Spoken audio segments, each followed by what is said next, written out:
faut qu'il soit opéré.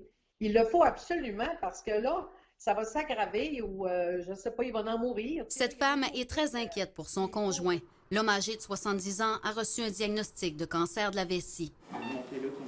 Il doit être opéré d'ici une semaine ou deux, selon ce que leur aurait mentionné le spécialiste le 30 mars dernier. Mais l'infirmière qui le contacte le lendemain ne tient pas le même discours. Il nous a tout dit comment fonctionner pour la journée de l'opération, mais que présentement, il avait tout arrêté, les opérations. 6 jours plus tard, elle tente à nouveau d'obtenir des réponses en appelant la secrétaire de la clinique d'urologie. Elle me dit, toutes les opérations sont présentement arrêtées. On ne sait pas comment ça va se dérouler.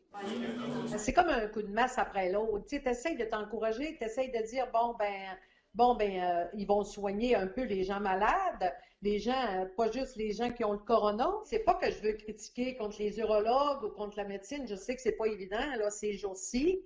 Mais nous autres, il faut avoir des réponses où on s'en va. Le problème, c'est que l'homme a été diagnostiqué le jour même où Québec a évoqué une pénurie d'équipements et émis de nouvelles directives. Il fallait restreindre vraiment au minimum puis arrêter les chirurgies. Le gouvernement est revenu sur sa décision 2 jours plus tard.